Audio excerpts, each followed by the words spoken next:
So the very first thing where everyone starts is grip and how they hold the disc. For a putter, it's going to be different than for a driver. A putter, you're going to want to hold it more of a fan grip, just like so. For a driver, fairway driver, you're going to want to hold it in a power grip position with the thumb here. You don't want the thumb too close to the edge, because then you get early releases. So position your thumb right here. Now, how to position the disc in the wrist, right? A lot of people, when they go into the reach bag, they tend to open up this wrist. It's a very common mistake I see with a lot of disc golfers. And this is a variable right here, which is a bad variable. If you want more consistency and accuracy, you want to keep this wrist locked and not moving. Of course, if you want to go more into advanced stuff and generate spin, there's their own drills for that. But for consistency and accuracy, you want to lock your wrist in place and pull through without moving this wrist much to eliminate variables. So how I like to teach it in disc golf in my coaching program, you want this wrist to be closed, curled off. So think about it in a straight line here. We don't want it to be open like this. We don't want it to be too curled. Now, if you have an issue with opening up this wrist here, I would rather have you curl it a little bit more and have it closed off than have it here and it be opening. So to fix that, you're going to curl it a little bit more, and then when muscle memory tries to pull it back, it pretty much pulls it into position there. And over time, you'll be able to adjust and to correct and just keep it straight just like that. So that is how you're going to hold the disc in the hand. Now for nose angle, that's a very big one, right? A lot of players, they throw nose up, or they pull the disc through and it goes straight up and fades out, right? It's the most common mistake I see every beginner player make, and even some advanced and amateurs players still throw the disc nose up. It's a very common issue in disc golf. So I like to think about it two ways. One way is, envision there's a plate of food here, and you don't want all the food spilling towards you, you want it spilling away from you. So if you're going to hold the disc straight out here, you're going to want to tilt it down so everything spills away. You're going to hold it in that position. And now you're going to lock it there, and you're going to force your wrist, once this is closed off, this is nose down, you're going to force it to stay locked. Now it's very important that you stay relaxed, keep your wrist relaxed. If it's very stiff and you're forcing it down, it's going to get really tight here, and that's going to be a problem later on. So be fully relaxed with your wrist, point it down a little bit, there you go, lock it in place. That is your nose down angle. And the other way to think about it is, once you're holding the disc out here, whatever, you're here, push this thumb in. So just pushing the thumb down, getting that disc to be nose down. And it's very hard to work on a nose angle at high speeds with a full throw. The way I fix mine, and this is how most players will fix theirs, is they go to a basket that's about 100 feet away from them.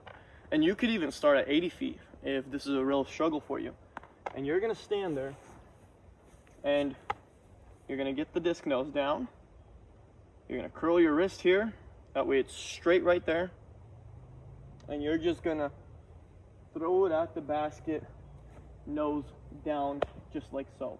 You're going to consistently release the disc nose down at slow speeds. And then once you're able to do it at slow speeds, then you add some distance, go to 120, 150, 200, and you keep putting in the reps at further distances until you're able to fix that issue. That is for grip and nose angle right there, and how you hold the disc in your hand. Now for stance. When in disc golf, you want to maintain an athletic stance. When you're standing too close or too far, rotation becomes really hard. Very important that we have an off-center stance. So a heel to toe stagger stance. I like to think shoulder width apart for everything. Keep your knees a little bit more bent so you're more in an athletic position and you're able to move around freely, right? You don't want your stance to be here to where your toes are pointing away.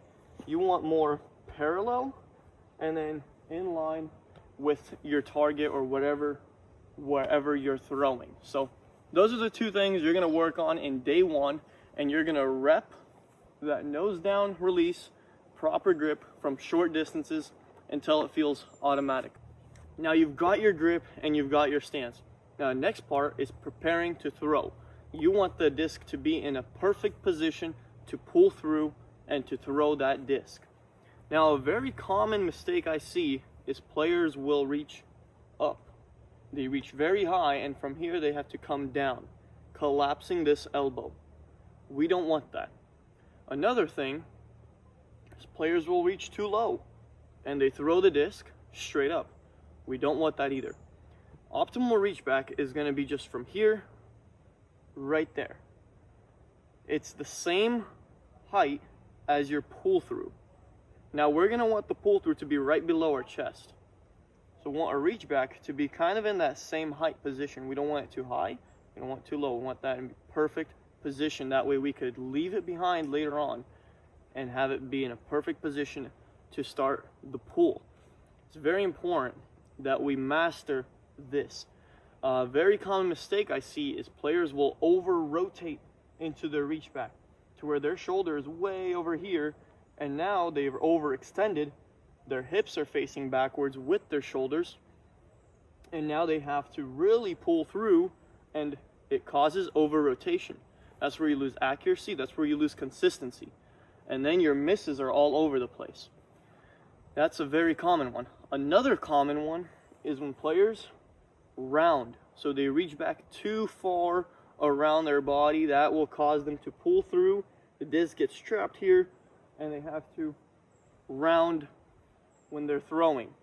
So very important that we drop the reach back about right here. So I don't want your back fully to the target. That's overextending.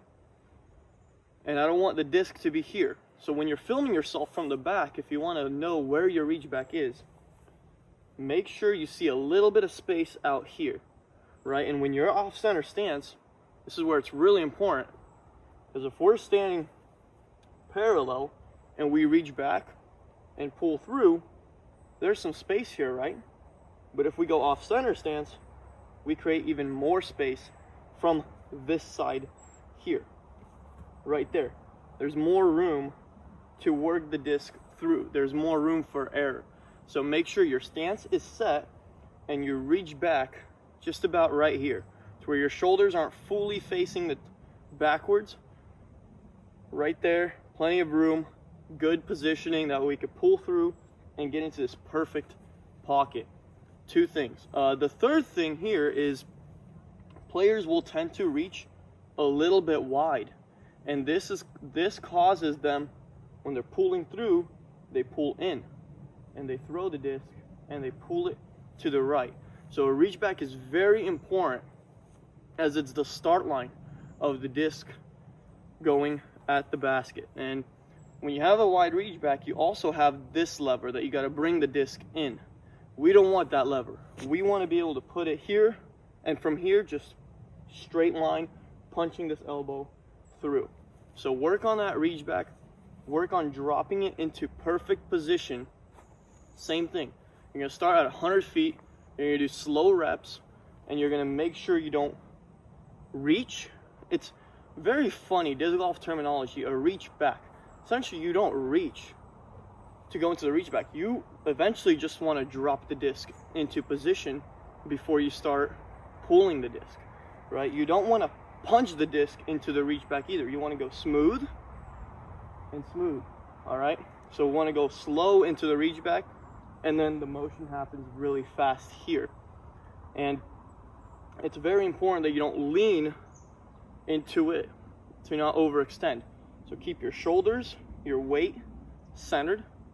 Keep your shoulders squared, shoulder width apart, and I'm just rotating right there to drop it into perfect position before we dive in to the pull through. So work on that, work on dropping it into good position. Don't overextend, don't overreach. Start at 100 feet, film yourself. Once at about, if you throw 10 throws, about 8 throws you see are good, you can move in, add some more distance, and do it, rinse and repeat, and add more distance as you do this drill. So work on that reach back, get it into perfect positioning. Good luck. Now that we've mastered the reach back, we want to work on the pull through and getting into a clean power pocket. Very important that you don't collapse this pocket and you don't pull into the pocket, you just whip the disc into the pocket. Now the very common mistakes I see is players will dip this elbow down, okay? Or players will lift this shoulder when it comes to the power pocket. So they'll be here, but their shoulder's here. And if you square off your shoulders, well, what happens? You're here, you square off your shoulders, elbow's way down here. So very important that we get these things fixed right away before the muscle memory kicks in, because once the muscle memory kicks in, these are really hard to get rid of. So now that you're in your perfect reach back, from here we're thinking pull in one straight line, right? So this is your straight pull. Now you don't want to, a better way to phrase it is actually punching the elbow. You can punch the elbow away from you. So when you're throwing a disc, envision kind of the momentum of it, or the movement, as you punching through a wall here with your elbow rather than pulling in. Because when you tend to pull, everything tenses up here, right? So we want to be really loose, really relaxed, and just punch into position. Okay, so from here we get into this position right here. So your shoulders do a little bit of rotating, and boom, they rotate back into position. So a good way to work on your reach back actually is to start in this position, work out, work back in, just like so, right there. Smooth, smooth, get right back into position. So keeping this elbow higher than the disc will be very important, okay? And holding the disc on anhyzer will also be very important, because a lot of players tend to hold the disc on a hyzer here, and when they pull through, this is way higher than the elbow, and look where the disc is. This is really bad. We want the disc to be here, and then we can release it on hyzer if we need to. When we rotate, this lever opens, and if we need to, we could release it on an anhyzer. But when you're on hyzer and you pull through, well, first thing, you collapse the elbow, and then from here you tend to throw it a lot into the ground if you're trying to throw an anhyzer, or you're gonna nose up, air bounce it, right? So we want to keep this wrist locked here, get into position, and then guide the disc on whatever angle we want to. So power pocket's very important, and accessing it. So once we're in the full reach back, you're gonna slowly get right back into the position, and avoid leaning onto the brace here, avoid pulling the disc. Make sure you stay centered at all times. It's gonna be very important throughout this whole process. The only type of movement you're doing with your body outside of the rotation in disc golf is you're gonna tilt forward when you're throwing that hyzer. Nicholas Antel is a really good example of that. Or you're gonna tilt a little bit backwards when you're trying to throw a roller or an anhyzer. But we don't want to do any movement leaning this way or leaning this way. We want to try to stay centered as long as possible, as much as possible throughout the whole throw, from the start of your run up to the release of the disc. So work on getting into this position, so we see a 90 degrees here and we see a 90 degrees here. A very common mistake also I see is when players tend to pull in. This is 90 here, but there's no 90 here, the shoulders. So the arm is leading and the shoulders follow. That's wrong. In disc golf, you want your hips to lead, your shoulders follow, and then your arm whips through. Your upper body is for accuracy, your lower body is where your power, distance, and speed will come from. So inside my coaching program, we fix all of the upper body first, so players are really accurate. And once they're really accurate, we can work on distance. When a player has no accuracy and his miss is this much, well, if you add some speed and distance, his miss is going to be all over the place, right? So if we tighten that right there, and then we can add distance, and that's where breakthroughs happen. That's where ratings go up. And that's where you see consistency, accuracy, you see good performance on the courses is the players that have their accuracy dialed and then they work on their distance. So making sure we're getting into proper position, a good strong power pocket to where it's a 90 here and a 90 here is very crucial. So think about it as like a box here, right?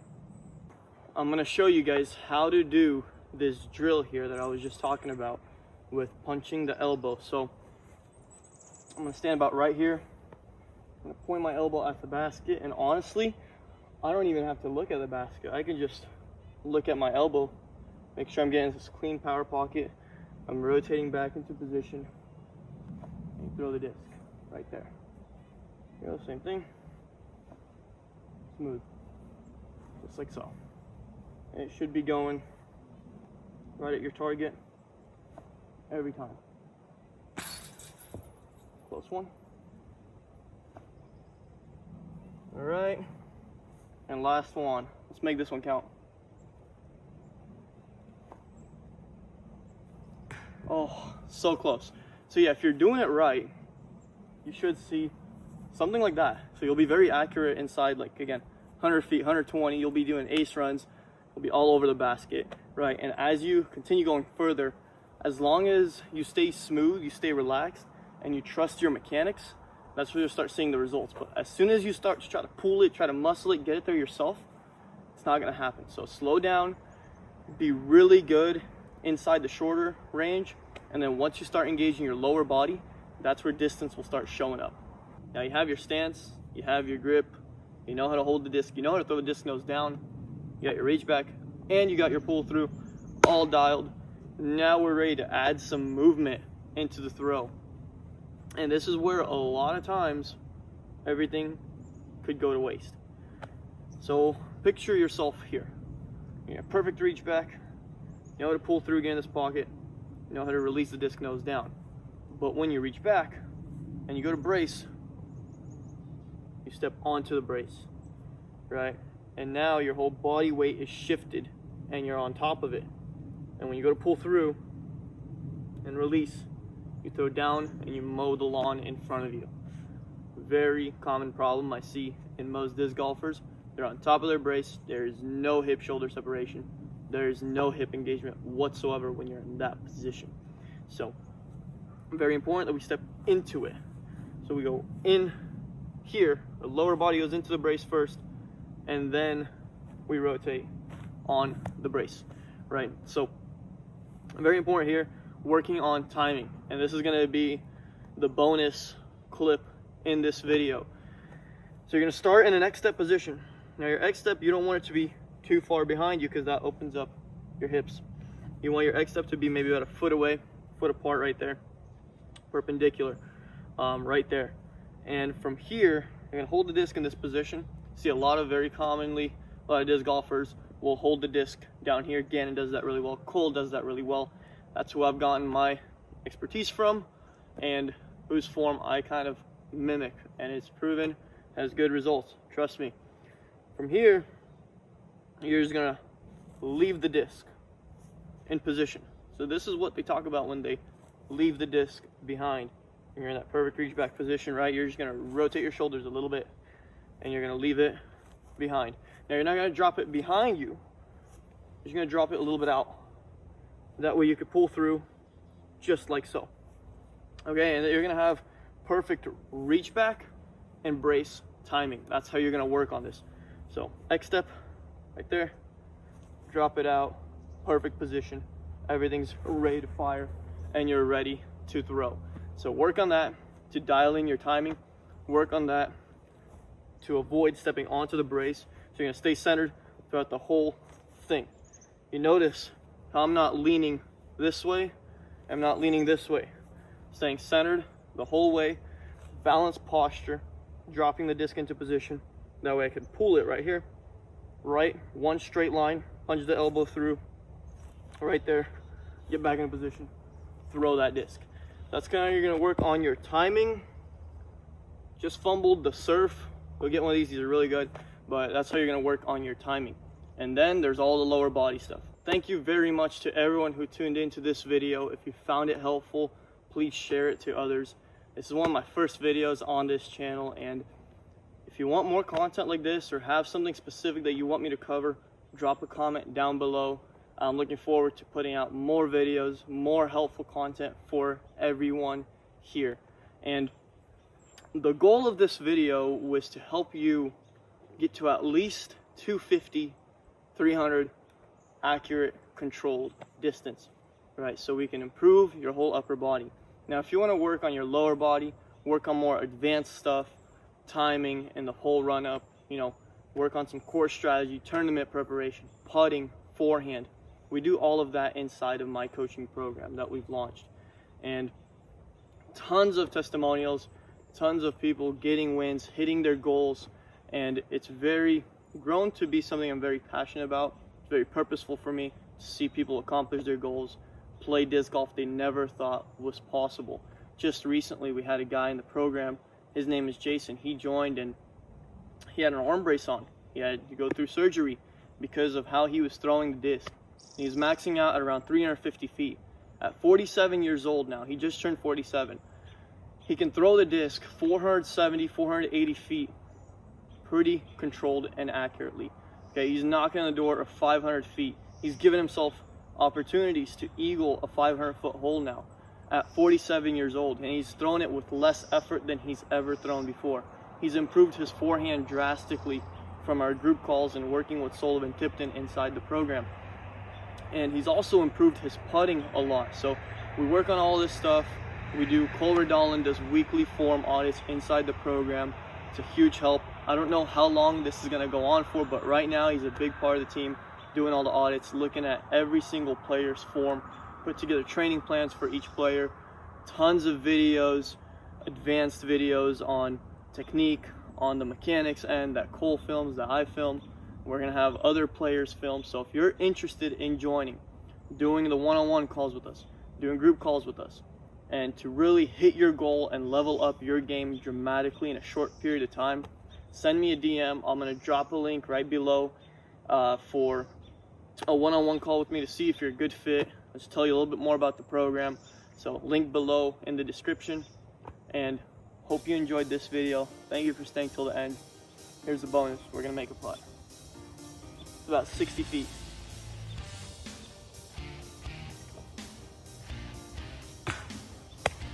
One more.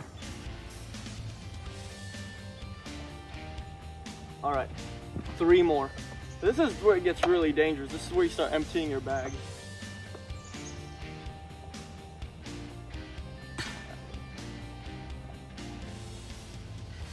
Okay, we gotta save the best for last. Come on, come on, let's go.